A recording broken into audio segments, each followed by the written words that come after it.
The truth is, you don't have anything to give that you don't have. So you have to keep your own self full. That's your job.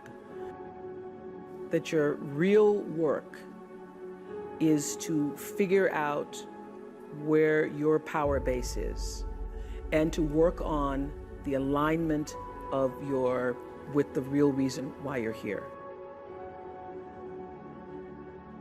That's the number one thing you have to do, is to work on yourself and to fill yourself up and keep your cup full. Keep yourself full. I consider it a compliment that I am full of myself, because only when you're full, I'm full, I'm overflowing, my cup runneth over. I have so much to offer and so much to give. And I am not afraid of honoring myself. You know, it's miraculous when you think about it.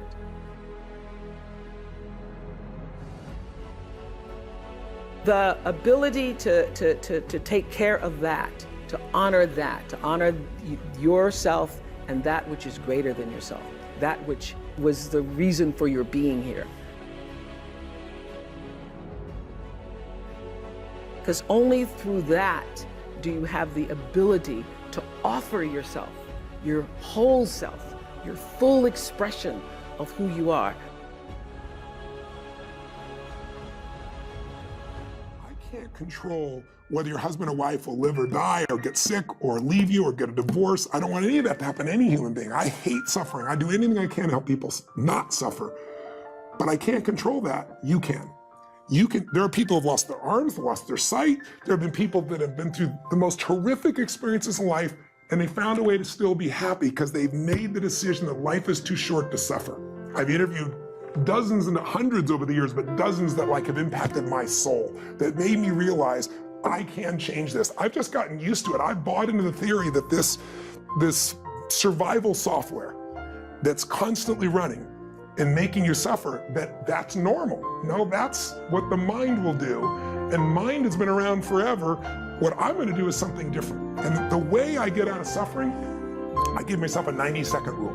It's really simple. I say, look, if I feel myself starting to feel that stress, feeling that pissed offness or upsetness or concern or worry about my kid, whatever, I realize that's not gonna make it better. Life's too short to suffer. And then I just kind of breathe slowly, slow everything down, and I just watch the thought go by and go, look at that crazy thought. Because everybody's had crazy thoughts. Everybody's had a thought, I'm gonna kill that son of a bitch, right? And then you don't kill them because you don't believe that thought.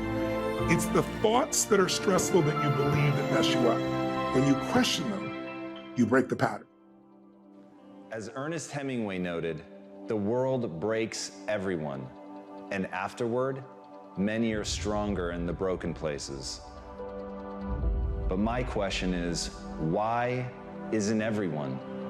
To me, it comes down to the strategies that you use. There really isn't anything objectively good or bad. There isn't anything that happens to you that can't be overcome. There isn't anything that could happen to you, anything that when you turn inward, you can't find a reason to overcome. You can't find a way to put those pieces back together, and that becomes your job. It becomes literally up to you whether you're going to sit and wallow and woe is me, because what happened, happened, and there's no way to take it back. But how you respond, what you bring to that table, whether you meet fire with fire, whether you meet that adversity with falling apart, becoming weaker in the areas that broke, or you bind them and mend them, and it becomes like a weld that literally makes you stronger, is a choice.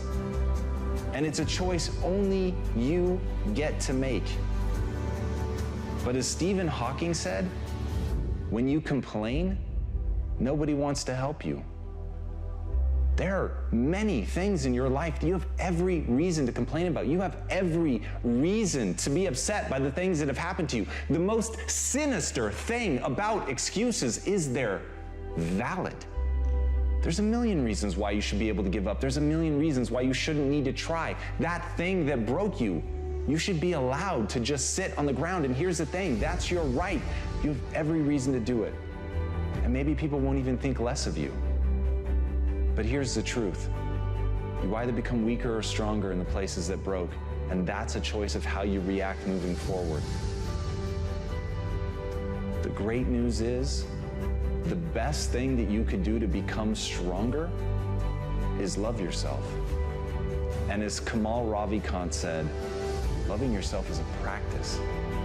People think that it's something that's gonna feel right, that it's gonna feel natural, that you're just gonna turn inward and there it is, this spark of love and joy for yourself, inside yourself. But the truth is, that's just not the human experience. That's not the way that it works. There's gonna be a voice inside your head and it's going to blame you.